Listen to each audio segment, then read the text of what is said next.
Solo. Today I'm going to talk to you about the glory in being a founder, a business owner, an entrepreneur. Not. I feel like a lot of people think that there's a lot of freedom in being a founder or an entrepreneur. When you own your own company or business, yes, you have freedom to do what you want to do, how you want to do it. However, you are working 24/7. And if you're not physically working 24/7, your mind is thinking about it 24/7. And I understand the allure that people have, especially like these days, like on social media, it's like so glamorized. It's not. Most of the time, it feels like you're drowning in your own vision. People post, people share, people make TikToks and reels about these things, but people don't actually pick up a mic and like be vulnerable and actually share what it feels like to be dealing with these things on your own. Today, I want to share with you guys things that people don't talk about. It's the weight on your shoulders. It's the pressure you feel. It's the silence that you have in a room because you can't share what's on your mind. This is the stuff that silently people go through because it's uncomfortable to admit that these are problems or situations that one might be dealing with. You are alone making all the decisions. You are guiding and spearheading all of this by yourself. You have no one to talk to about these things because 9 times out of 10, entrepreneurs are not surrounded by friends who are entrepreneurial. You actually can't even let your team know sometimes because you're the one with all the answers and you're the one who has to have everything figured out. But in reality, you don't. And so I don't have anyone to talk to about my issues, about my concerns, about things that I'm ruminating over. I can only speak about them with with 2 people on my team, and more so with my husband. My mom, I definitely pass a lot of things by my mom because she's also an entrepreneur and has been her whole life.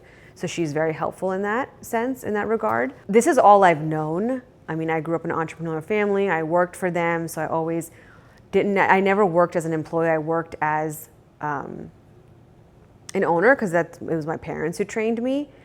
And then when I went into law, I believe was the only time I had like a boss and like someone to answer to. And after that, when I was a corporate director of HR and law in a firm, that too was kind of like a C-suite level executive position. So even there, I was thinking more like a entrepreneur, owner type mentality, not as an employee. So for me, this is all I've known. And to me, I don't see any glamour in it. But because it's all I've known and it's because how I am wired to be, it's all that I enjoy as well. Even its negatives, I enjoy them. So what separates the ones who try from the ones who actually make it? Let's talk about it. I think the first thing is managing uncertainty and risk. Anytime somebody is starting something, an idea from scratch, building a company, getting that off the ground comes with so many risks and so many variables that you're not even, accounting for. Not to mention the most obvious of them all, are people even going to want this? Are people going to show up? Am I going to have paying clients or paying customers? The whole thing starts off with uncertainty and a large amount of risk. And I think the uncertainty and risk gets larger and larger the more and more you start to take action. This is a very common thing that founders deal with, entrepreneurs deal with in the beginning, early stages, is that they just don't know if what they're doing is going to work. They might lose their investment dollars, but they still take action. And a lot of us wait to know, to see where we're going and to see how this is going to play out. I think action is the antidote to rumination, depression, anxiety, and stagnancy. Because in taking that action, you're going to start to see the way forward, right?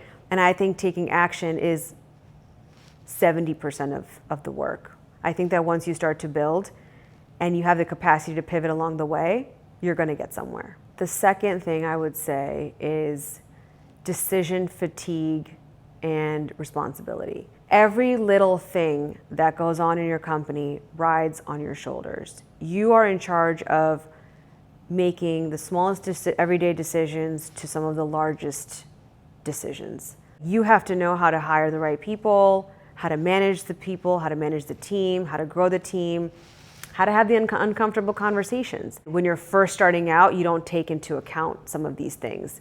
And again, these things keep you up at night. I think one of the hardest things is actually Here's an example. When you do have someone on your team who hasn't been performing well consistently, and they're still on your team because you haven't let them go. For the reasons could be anything, because you haven't found someone else, or because you're still giving them chances, or because it's emotionally uncomfortable, or you're not at that stage right now to let this person go, whatever it is, but you know that they are not pulling their weight. In my experience, all this does is cost you time, money, business opportunities, and most of all, your peace of mind, because 9 times out of 10, the reason that person's not a good fit anymore, all those reasons keep popping up, and it's kind of triggering. I know if I keep seeing that person make mistake after mistake, but I haven't let them go yet, it's my own fault, but I am also living in a triggered state every single day at work, which is not healthy either. Delaying those tough calls protects your comfort, but I think making those tough calls protects your business. You can't just tell anybody about the person you're thinking about firing, okay? This sits on you, this sits inside of you, you're thinking about it, you're ruminating over it for probably weeks or months or days at a time, and you have no one to talk to about it. Like, it's a very lonely path, I think, being a founder of something or an entrepreneur. The third problem, I would say, is the intense emotional toll and internal pressure that comes with being a founder. You're just always on, and everything is just feels so extreme, or, dare I say, like ride or die with anything. I do learn to turn off now. I know how to, but it's taken me years to get here. But there are ebbs and flows to that as well. Maybe 2-3 weeks in a row, I'm doing a very good job at regulating myself and separating work from my life. But then maybe, we have a trip and we're recording, or we're getting some huge guests on the show, and then like months leading up to it, I'm just on all the time. The stress is hitting. I'm trying to make sure this goes right. I'm trying to communicate my vision for things with everybody around me. I'm trying to prepare myself and handle everything else with my company and other businesses that I'm involved in. It gets to be a lot, but what I have come to notice, and this is the solution that I have found to this, is that you accept the ebb and flow. You accept that some weeks or some months or maybe even some years are really tough, and you're always going to be on at dinners, at parties, at events, evenings, weekends. And then there'll be moments where you can actually step away and go on vacation and not pick up your phone, not check your email. And I think that the people who are really successful figure out a way to be human as well. Like, it's okay if, you feel the pressures. It's okay if you're feeling the emotional turmoil and the internal pressure of something. It's okay to pause, to breathe, to recalibrate. You learn the ebbs and flows of your business, and you learn to dance alongside of it, as opposed to trying to always have it controlled and in one way for yourself, because I don't think that's possible as a founder. The fourth thing I have for you guys is team building and letting go. This is a touchy one, I know, because emotions are involved. How you're being perceived as the boss or the founder is involved. It's a tough one. I believe even the best ideas can fail if you don't have the right team or the right people executing on things with you. That's you included, by the way. Most founders, in my opinion, wait too long to hire the right team, and or wait too long to let go of someone who may not be a good fit for their company anymore. But here's the solution that I found to that. Accept that you will make wrong hires. Learn from those moments.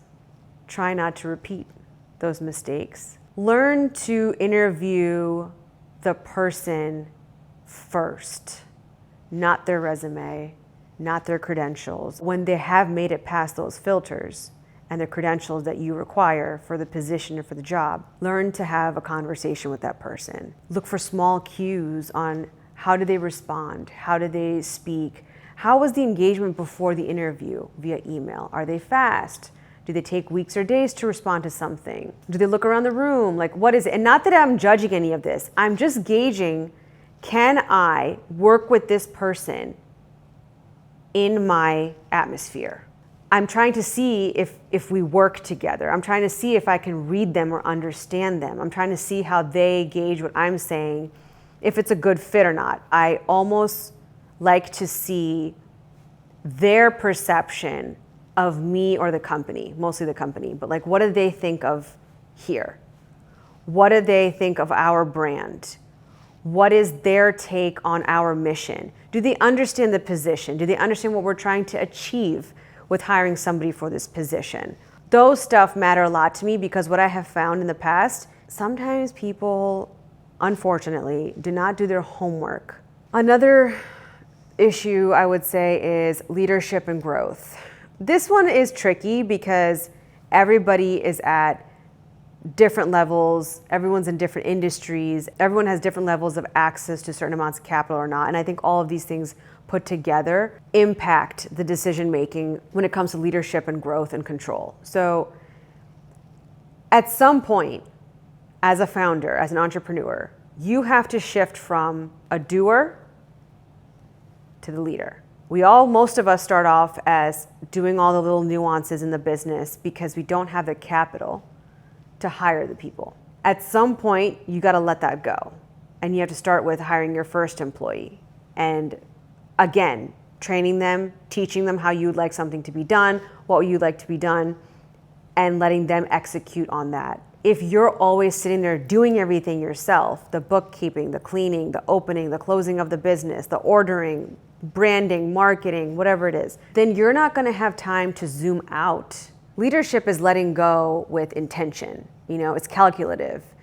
It's prepared for. You're ready for it. And I always look at a company or as my business as like a ship or a plane. You're never going to have the time to zoom out and guide it to the bigger vision, the bigger goal that you have for the company. It's not going to be easy. It never is.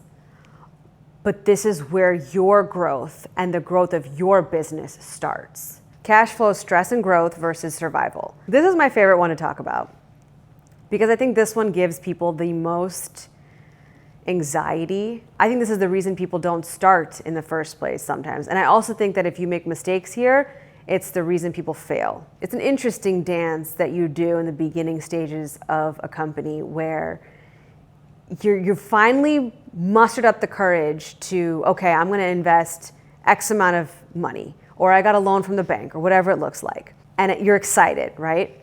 Once you start and you start executing on your plan and you start, hiring people or doing the work, whatever, it quickly becomes not so fun. Because all you do is start to see the dollars going out the door instead of coming in.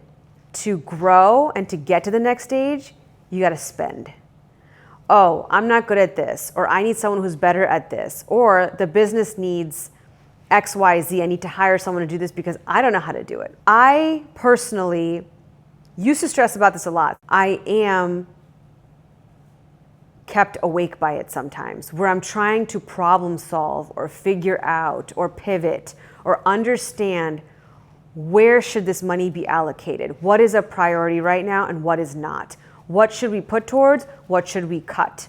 What is absolutely necessary? What is not necessary right now? My mom always taught me this. She goes, money is an exchange of energy. It always has to be flowing in and out, in and out, in and out. You will never be in a position or in a state of life where it's always coming in. Because trust me, to make money, you have to spend money. It will always be an exchange. What I have found is I have made peace with this. Having those money conversations, sitting down at night after a long day of work and running numbers and looking at your financials. This is part of doing business. Just like you pay taxes. Nobody likes to pay taxes, okay? It is the cost of doing business. Don't ruminate over things. Don't obsess over things. Like once you make a decision, move on from it. Let the money go. You want to be a business owner, you want to be a founder, you want to be your own boss, you want to see your ideas come to life and come to vision, this is a part of it. Another one, market competition. I think depending on what industry somebody is in, this can be a point of major concern for some people. If you're like in consumer products, there's like 100 consumer products out there and then you have yours out there. How do you differentiate yourself? How do you stay competitive? How do you stay ahead of the game? My family was in retail growing up. My husband has done venture capital and invested in startups before. So I know what it's like to be in competitive markets. But my whole thing that would be like, trust in yourself, believe in yourself. If you are good at what you're doing and your idea truly is the $1 billion idea, then you will have something that sets you apart from the rest. If someone created another chai tea with Nina D, I'd be like, more power to you. I'd be watching. I'd be like, okay, what does she do that I haven't done or I should be doing. But 98% of me deep down inside is like, okay, sweetie, good luck with that. See you in 5 weeks when you quit or fail. Because in my mind, in my heart, nobody can be me. Like that person that's gonna be, my market competition is just it's not gonna work. Don't be delusional, by the way, but like hire people, maybe ask people for their feedback. Like if you're selling something, like what is it that makes your product better than the next one next to it on the shelf? Be intelligent about it, but don't let that stress you out by any means. Get ahead of it. That's what I would say. That's my biggest thing is when it comes to market competition, get ahead of the noise. That's it. Another battle I believe founders deal with is the personal sacrifices, health, family, downtime, relationships, social life, friendships, holidays, your own birthdays if that matters to you. There's a lot that goes into building a company. And some people thrive in those environments and don't mind. For others, it's a shock. And for other people, which is like me, you learn to do a dance with it. And you accept that some years you will be, flying high, jet setting all around the world, and then other years you'll be grinding. Some years you'll be home for Christmas, other years you'll be inviting family over and hosting for Christmas. That's just how it goes. It's never gonna be the same. Nothing in my life year after year is gonna look the same. It's always different, ever evolving, but I'm also one of those personalities who likes that. I love change. I like having different things to look forward to. I'm not really one of those traditional types of women who likes to have traditions that everything has to be the same way every single year. So for me, it works. But the silent battle here is when you want to do something and you can't. When I know that I'm feeling burnt out or uninspired. I think in my line of field, it's inspiration. There are moments where I'm recording and I'm not inspired, but I have a schedule to follow. And I have to show up. Or if I'm not feeling well, like, cause I just, worked 5 days in a row on another deal in another business, and now I gotta be on for this one. All of these things are sacrifices. When you and your husband maybe haven't gone out on a date night for weeks or months at a time because both of you come home and crash at 8:00. It's very real. And I can't even imagine people who have families and kids. I'm not there, so I have no idea and I can't speak to that, but you would be sacrificing time with your family. You'd be sacrificing school drop-offs or whatever functions those kids have in sports and whatnot. And again, I'll say this. True founders, very successful entrepreneurs, don't look at those things as sacrifices because what they do, they love so much. And they know for them, it's more important that my child sees me passionate and happy and working towards something and trying to find that give and take. It's not a work-life balance, it's a give and take. That as they get older, they're going to understand that. But I've made peace with it because I am also doing something that I love, that matters to me, and I'm driven by purpose every single morning. And I don't think burnout comes from doing too much. I think it comes from not knowing when to take a breather, to be honest. And I believe that, no, I definitely have mastered something here where like at least once every 3-4 months, I do take a vacation because my mind and body absolutely need it. If it's something keeping you up at night, don't not do it because there's so many uncertainties and so many risks involved. Do it because it's something that just doesn't leave you. That vision pulls you. You think about it, you dream about it. You know that not doing it is more uncomfortable than actually taking action and creating that company or that idea and bringing it to life. To give you guys an example, creating a show. Of course, there's risk, there's financials involved, there's who's gonna be on board to help execute this vision. How many things do I have to do on my own? This is a new industry for me. How am I gonna do this? The uncertainty, what kind of audience is it gonna be? How long is it gonna take to build an audience? Will people like it? Will people not like it? But with all of that being said, so do the failures. So can you handle it if it fails? Can you handle if you make a wrong decision and you guided the team or the company in a certain direction and it completely failed? Can you stand that? Can you face everybody? Can you face yourself? I hope the answer is yes, because as a founder, that is why you're a founder and that's why you're an entrepreneur, is because you can handle the highs and lows of business. You can take those emotional blows. You can put your ego aside and say, okay, this didn't work, what's next? It's not the end all be all, but you still feel a sense of responsibility. And again, nobody's gonna understand this except for you. or another fellow entrepreneur. So if you're still here, still pushing, still showing up, even though it makes no sense, you just might be built for this.